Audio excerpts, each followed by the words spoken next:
Greetings, friends. We are into Advent, and we know that Advent is a season of darkness, both physically, and the lack of daylight, and the long shadows, and all that sort of thing that can get us depressed from lack of natural light, right? But also the fact that we live in a world of spiritual darkness. And part of that darkness is that we really don't know how to trust people, really. And so the question is, who do we trust in the dark? And we have to realize that God breaks through this darkness, and that's what Advent's all about. And he breaks through this darkness by encountering. And when he encounters us, there's always promise. And we need to learn how to live in the light of promise when we're in the dark. Okay, you got that? Okay, good. So, we have God encountering people. He encountered everybody in the Old Testament and New Testament. He encountered Abraham. He encountered Moses. He encountered the children of Israel.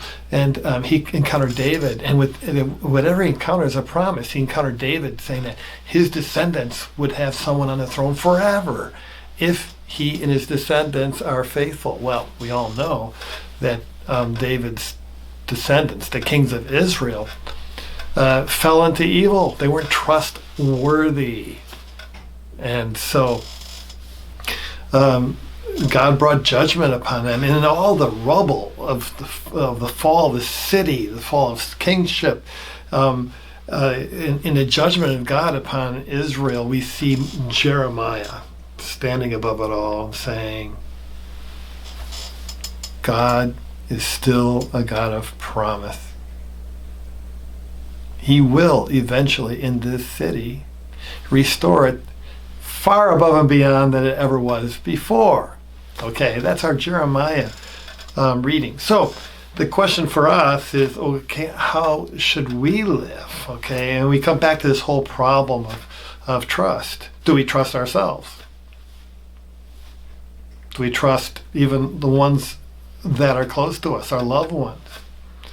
Do we trust our cultural institutions and government?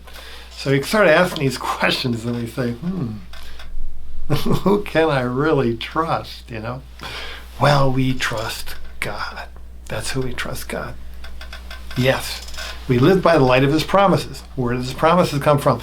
Well, when we come to Mass, we have to realize that the whole structure of the liturgy revolves around the God of promise.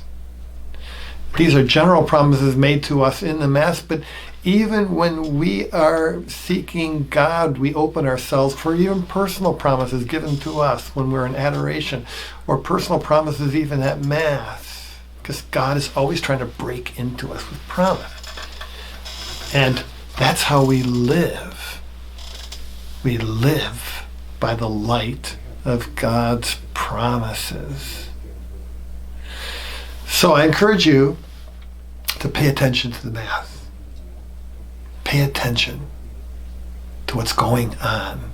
Not go by rote, but saying, God, where's your promise for me this Advent and in the Masses? Okay?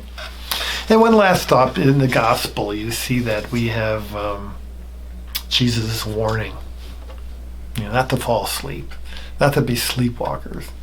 Dear brothers and sisters, that's how we often deal with the darkness. We just sleepwalk through the whole thing.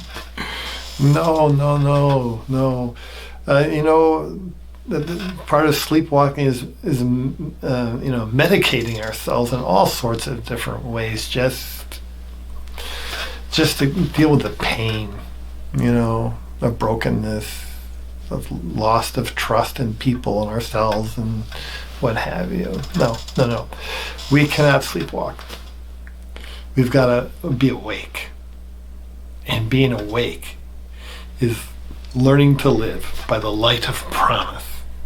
Don't ever give up on God's promises. He never gives up on us. Okay, having said that, we have a couple of announcements. First, join the adventure starting this week. What is the adventure? Well, you heard the Advent in there, right? Okay. We are asking you to be secret agents of joy. Each weekend after Masses, you will receive a new challenge. If you want to know what it's all about, you have to come to Mass, of course. Okay. And then tomorrow, the offertory at our 9 o'clock a.m. Thanksgiving Mass will go to support the Mother Seton Academy in their Christmas shopping day. And I am heavily invested in Mother Seton Academy. I just love the kids. I'm getting to know them. And it's a very special, wonderful opportunity our church has for us to be involved in. Happy Thanksgiving and God bless you.